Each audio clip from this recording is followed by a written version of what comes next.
ദാരിയത്തുസ്സലാത്തിൽ നമുക്ക് കാണാൻ കഴിയുന്നതും കേൾക്കാൻ കഴിയുന്നതും ആ സത്യമാണ്. അല്ലാഹുമ്മ സ്വല്ലി സ്വലാത്തൻ കാമില വസല്ലിം സലാമൻ താമൻ അലാ സയ്യിദിനാ മുഹമ്മദിനില്ലദീ തൻഹല്ലു ബിഹിൽ ഉഖദ് വതൻഫർജു ബിഹിൽ ഖുറബ് വതുഖ്ലാ ബിഹിൽ ഹവായിജ് وتنال به الرغائب وحسن الخواتم ويستسقى الغمام بوجهه الكريم وعلى آله وصحبه في كل لمحة ونفس بعدد كل معلوم لك. അല്ലാഹുവേ, ഹബീബായ മുഹമ്മദുർ റസൂലുള്ളാഹി സ്വല്ലല്ലാഹു അലൈഹി വസല്ലമ തങ്ങൾക്ക് പരിപൂർണമായ സ്വലാത്തും സലാമും നീ സമർപ്പിക്കണേ. ആ മുഹമ്മദ് നബി സല്ലല്ലാഹു അലൈഹി വസല്ലമ തങ്ങളുടെ വിശേഷണങ്ങളാണ് ആ സ്വലാത്തിലൂടെ മഹാന്മാരായ ഔലിയാക്കൾ പഠിപ്പിക്കുന്നത്. അല്ലദീ തൻഹല്ലു ബിഹിൽ ഉഖദ് വതൻഫർജു ബിഹിൽ ഖുറബ് വതുഖ്ലാ ബിഹിൽ ഹവായിജ് വതുനാലു ബിഹിർ റഗായിബ്. മുഹമ്മദ് നബി സല്ലല്ലാഹു അലൈഹി വസല്ലമ തങ്ങൾ കാരണമായി ആവശ്യങ്ങൾ നിറവേറ്റപ്പെടുന്നു. നബി തങ്ങൾ കാരണമായി വിഷമങ്ങൾ അകറ്റപ്പെടുന്നു.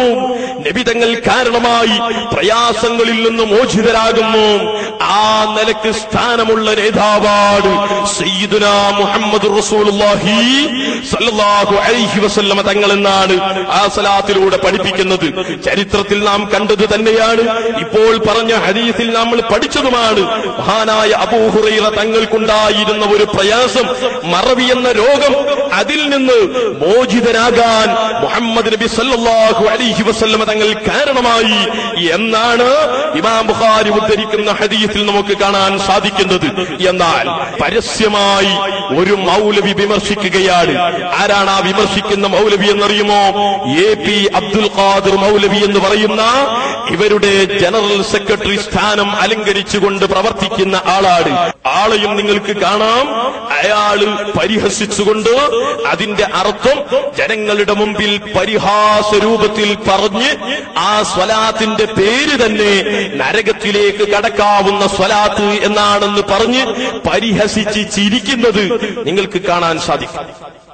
നാരിയ എന്ന് പറഞ്ഞൊരു സ്വലാത്തുണ്ടല്ലോ, വലിയ സംഗതി തന്നെയാണ്.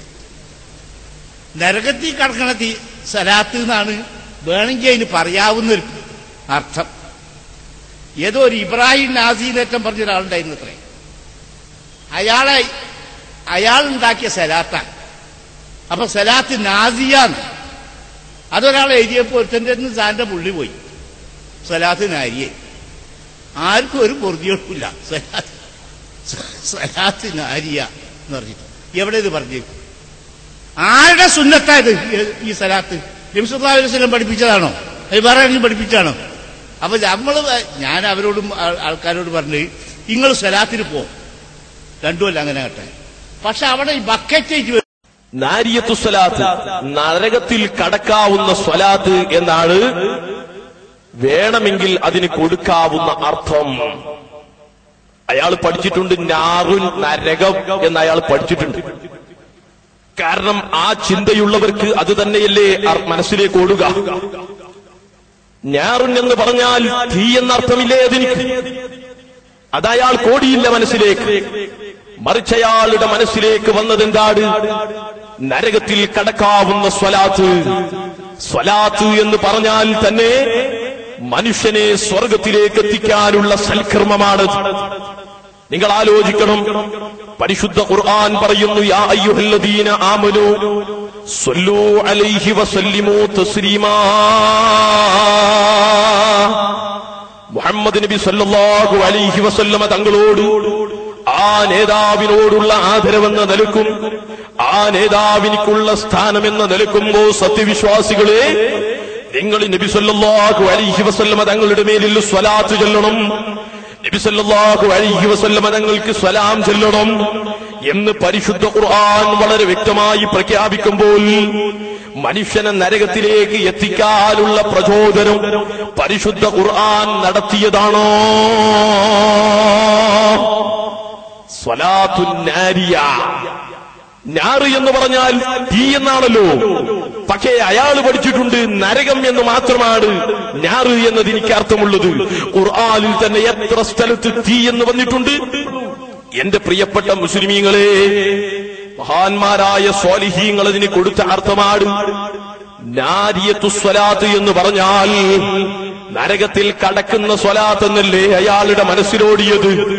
കാരണം റസൂലുള്ളാഹിനെ ഇകഴ്ത്താനുള്ള ശ്രമമല്ലേ, അതിനുള്ള പ്രോത്സാഹനമല്ലേ, അതിനുവേണ്ടി ഇറങ്ങിത്തിരിച്ചതല്ലേ, ദുൽഖുവൈസിറത്തു തമീമിയുടെ പാരമ്പര്യമല്ലേ. മുഹമ്മദ് നബി സല്ലല്ലാഹു അലൈഹി വസല്ലമ തങ്ങളുടെ സ്വലാത്തിന് ഈ അർത്ഥം കൊടുത്തത് തന്നെ എന്തർത്ഥത്തിലാണെന്നറിയുമോ? തീയുടെ സ്വഭാവമുള്ള സ്വലാത്ത് എന്നാണ് അതിന്റെ അർത്ഥം. എന്താ തീയുടെ സ്വഭാവം? തീയുടെ സ്വഭാവം കരിച്ചു കളയലാണ്. അഥവാ മനുഷ്യന്റെ സർവ്വപാപങ്ങളെയും കരിച്ചു കളയാൻ മാത്രം യോഗ്യതയുള്ള സ്വലാത്ത് എന്നാണ് ഈ സ്വലാത്തിന് അർത്ഥം കൊടുത്തത്. ആലങ്കാരിക ശാസ്ത്രം പഠിക്കാതെ, അറബി സാഹിത്യം പഠിക്കാതെ കടന്നുവരുന്ന ഈ മൗലവിമാരോട് പാവം ശാന്തം എന്ന് പറയുക എന്നല്ലാതെ മറ്റെന്ത് പറയാനുണ്ട് എന്റെ പ്രിയപ്പെട്ട മുസ്ലിമീങ്ങളെ?